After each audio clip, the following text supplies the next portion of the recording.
৭৯ বছর বয়সী Khaleda Zia liver cirrhosis, হৃদরোগ, ফুসফুস, আর্থ্রাইটিস, কিডনি, ডায়াবেটিস সহ বিভিন্ন জটিলতায় ভুগছেন। ঢাকার এভারকেয়ার হাসপাতালে বিভিন্ন সময়ে আইসিইউতে রেখে বিশেষজ্ঞ চিকিৎসকদের তত্ত্বাবধানে তাকে দীর্ঘ সময়ে চিকিৎসা নিতে হয়েছে।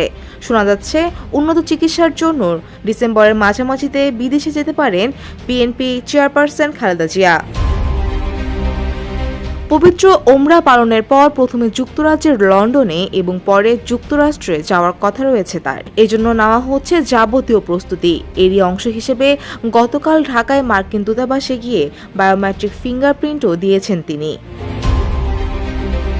বিএনপি চেয়ারপারসনের চিকিৎসায় গঠিত মেডিকেল বোর্ডের সদস্যরা জানান, উন্নত চিকিৎসার জন্য খালেদা জিয়াকে ২-৩টি দেশে নেওয়ার প্রয়োজন হতে পারে। তাকে যুক্তরাষ্ট্রেও নেওয়া হতে পারে।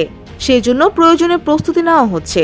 সবকিছু ঠিকঠাক থাকলে ১২ অথবা ১৩ ডিসেম্বর তিনি যাত্রা শুরু করতে পারেন। তার সঙ্গে চিকিৎসক সহ ১৭ জন সফর সঙ্গী থাকবেন। যাওয়ার পর সৌদি আরবে ওমরা পালন করার কথা রয়েছে তার। সবশেষ ২০১৬ সালের সেপ্টেম্বরে পরিবারের সদস্যদের নিয়ে হজ পালন করেন তিনি। এর আগে সাবেক প্রধানমন্ত্রী খালেদা জিয়াকে ওমরা করার জন্য আমন্ত্রণ জানিয়েছেন দেশটির সরকার।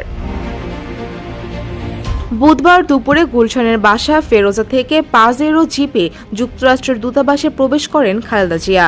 দূতাবাসের ভারপ্রাপ্ত রাষ্ট্রদূত সহ দূতাবাসের কর্মকর্তারা তাকে স্বাগত জানান। খালেদা জিয়ার চিকিৎসকরা জানান, বর্তমানে বিমানে ভ্রমণের মতো শারীরিক ফিটনেস খালেদা জিয়ার রয়েছে।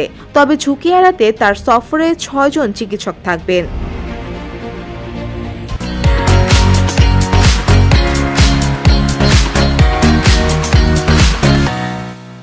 দলীয় সূত্র জানায়, আগামী শনিবার লন্ডনের উদ্দেশ্যে ঢাকা ছাড়বেন বিএনপি মহাসচিব মির্জা ফখরুল ইসলাম আলমগীর। তবে ১১ ডিসেম্বর দেশে ফিরবেন। এরপর খালেদা জিয়া লন্ডনে যাবেন। ফৌজিয়া ফারিহা, ডেস্ক রিপোর্ট, সমকাল।